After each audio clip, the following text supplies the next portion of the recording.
Hello and welcome back. It's Bash in Berlin reactions time. Bash in Berlin was last night in Berlin, funnily enough. That is where the bash happened. Kronus, what did you think of the show last night overall? I know there wasn't much hype going in.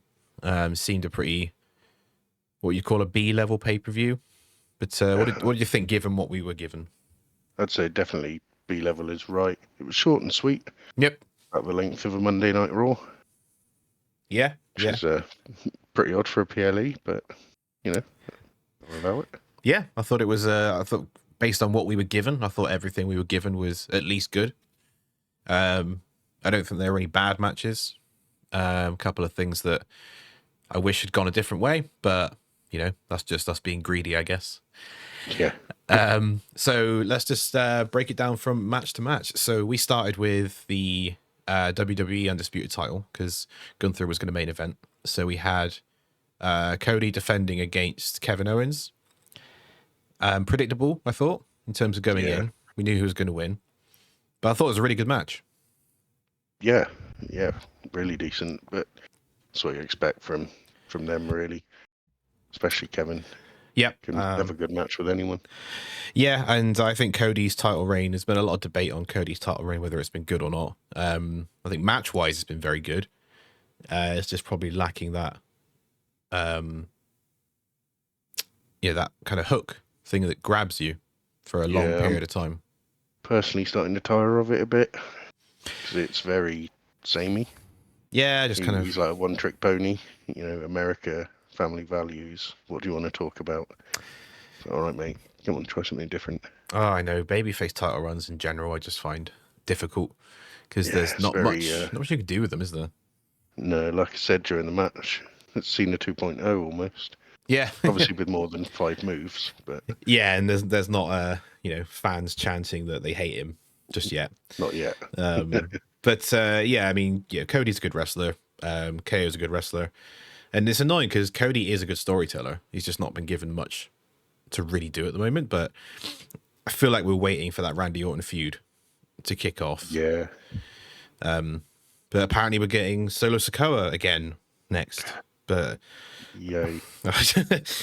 Nobody wants to see that, but I hope they swerve us. But you know, makes SmackDown at least watchable, which is more than we can say for recent episodes of SmackDown. Yeah, I was surprised there was no Bloodline or any Samoans at all on Bash in Berlin. No, yeah, I mean, they've been the main focus, haven't they? Yeah. I think this is one of the issues with 5-match cards, because you could easily make it a 6-match card, and yeah, 6, 7 might be the sweet spot. 13 is too many, 5 seems not enough. But yeah, I guess we'll see what happens on SmackDown. But I thought the match was good. The work between these two was awesome. They have good chemistry. Didn't really like the overuse of finishers, especially with Cody's, because if Cody needs to do 3 crossroads every time, get a new finisher, man. Yeah. It's not doing it. It's a really good looking finisher as well. But yeah, having to do it over and over probably means it's not that good. Well, it's the same when Dustin. I actually think Dustin Rhodes does a better looking one. Yeah. But his is like a setup move. Doesn't use it as a finisher. So again, just the move itself just kind of doesn't really look that great when you have to do it 3 times all the time. Yeah, absolutely. But yeah, I thought it was good. We're just nitpicking. There's nothing inherently wrong with that. It's just an observation.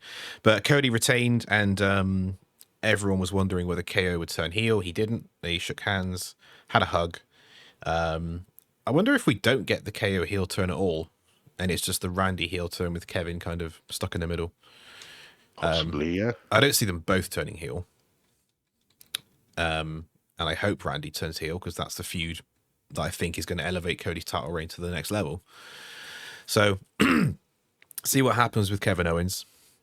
And yeah, Fallout will be on SmackDown. Yes. Next up, what do we have next?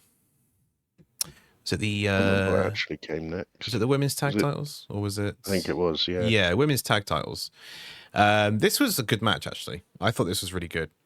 Yeah. Because I thought, Bianca and Jade It's fairly formulaic. Bianca does all the legwork. Jade does an explosive hot tag, beats everyone up. The end. But I think Alba and Isla are really good at what they do, especially Alba. Yeah. I think she's a Great really team. underrated wrestler. I was annoyed at the result. A, because it ruined my perfect predictions, and I probably should have just gone with a safe bet. PW Bites, I'm looking at you. Yeah, he laughed at me for predicting, and he's right to do so. So next time, I'm not going to be doing any hopeful predictions. I'm just going to stick to the facts, I think. But yeah, they regained the women's tag titles. And the reason I wanted Alba and Isla to win this match is because they're probably the best legit female tag team that WWE has. Yeah, definitely at the moment. And probably the only one that could theoretically pose a threat to Jade and Bianca. So now they've lost to Jade and Bianca. Like, who's left? Like, you know, I can't see anyone. And we're probably going to get Pure Forehead Collective on Monday night. Probably that's gonna go down really well, isn't it? But yeah. I imagine they get damage control in there somewhere as well. Yeah. Kairi Sane and Io Sky. You've got KC and Katana as well. They're a really legit tag team as well, actually. But they've just I really like them. They've just been booked into oblivion. So they haven't really been posed as a threat. I don't think anything is going to make these titles any good. You know, do you know what I mean? There's just something about these titles that's cursed, and no one cares about them. They've been around for a long time.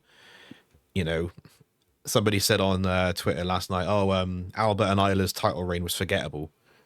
And I'm like, every single title reign has been forgettable with these titles. Pretty much. I can't remember a single one apart from the one that happened last night.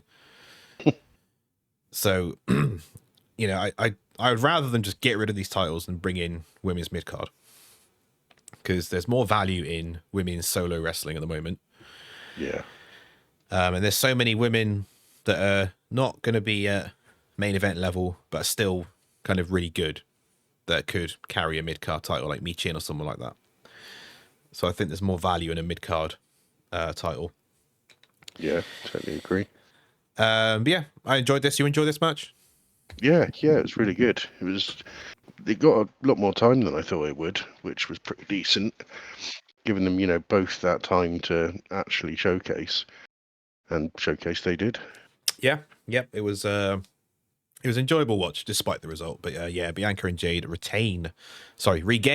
See, forgettable. See what I mean?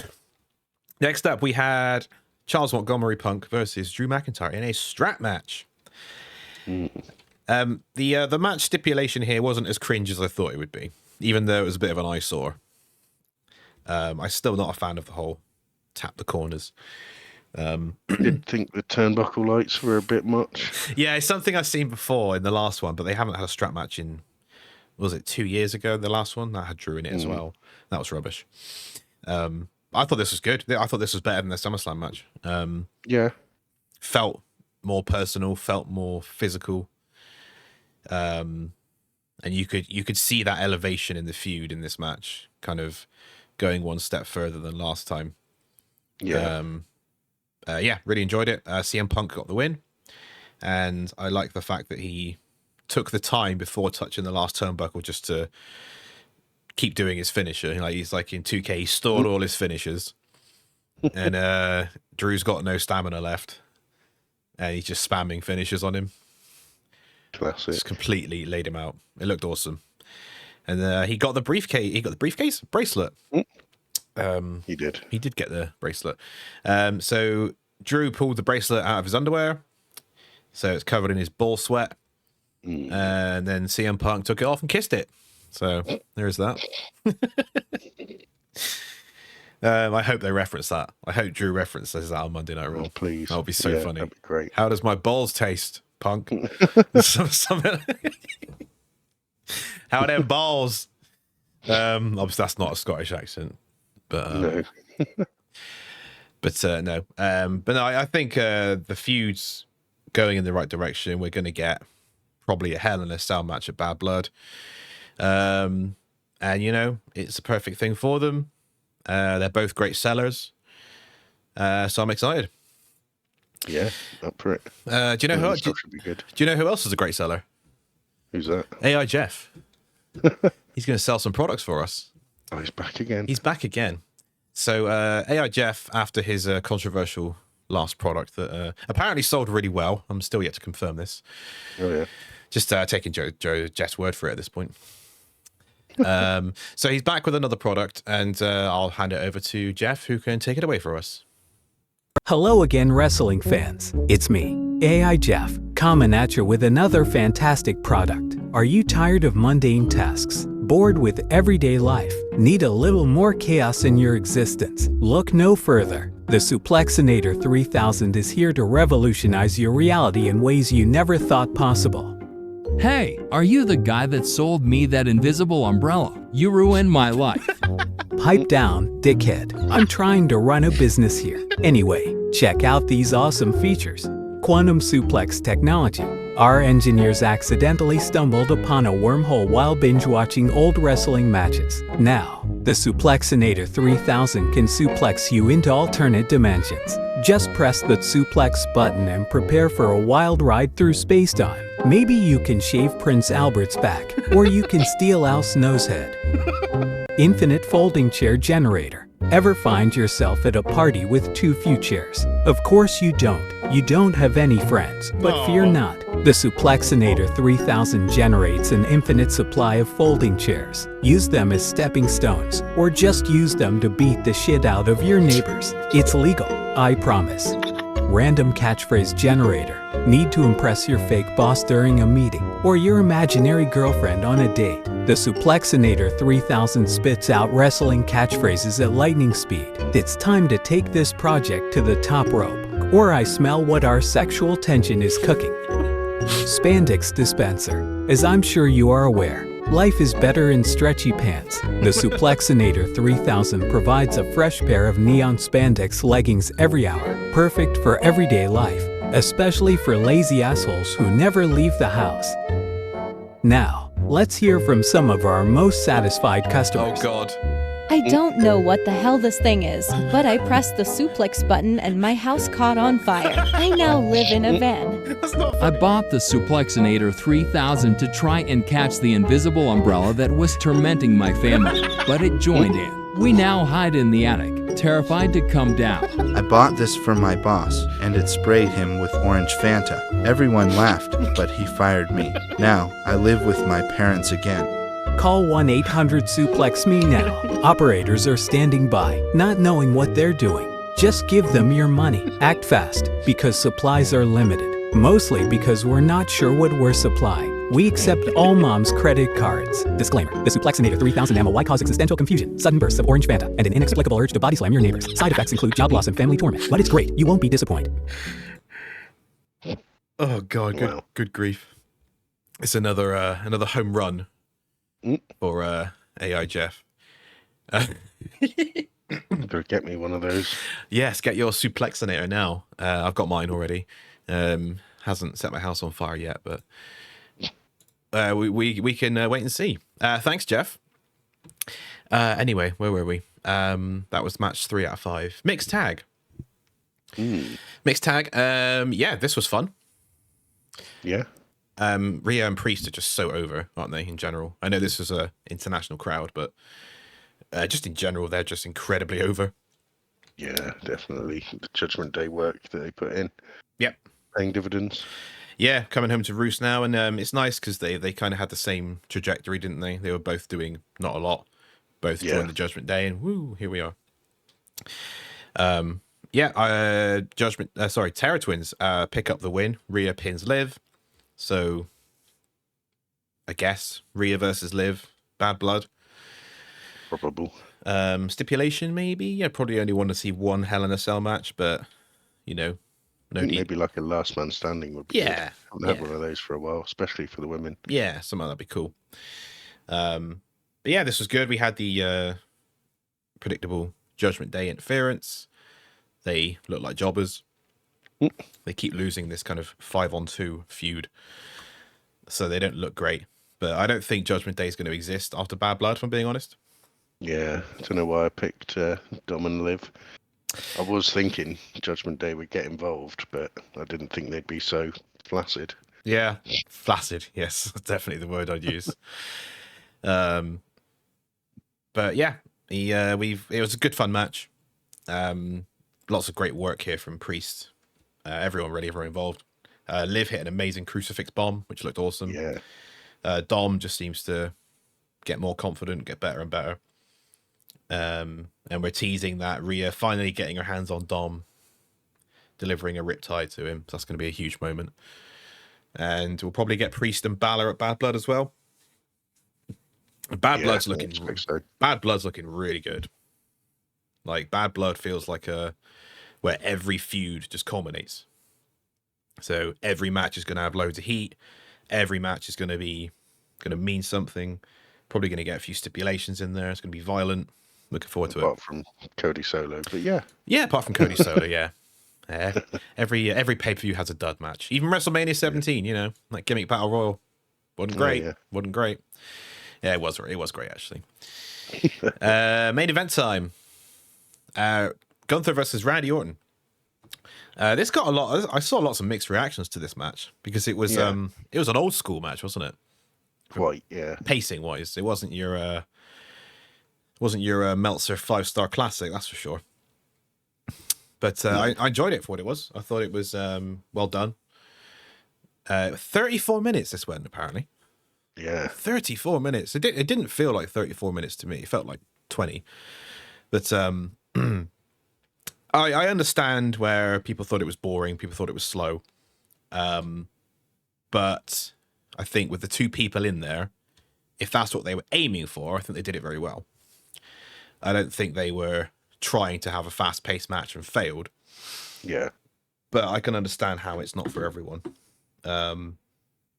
And again, we got the predictable outcome. Gunther getting a definitive win over Randy Orton.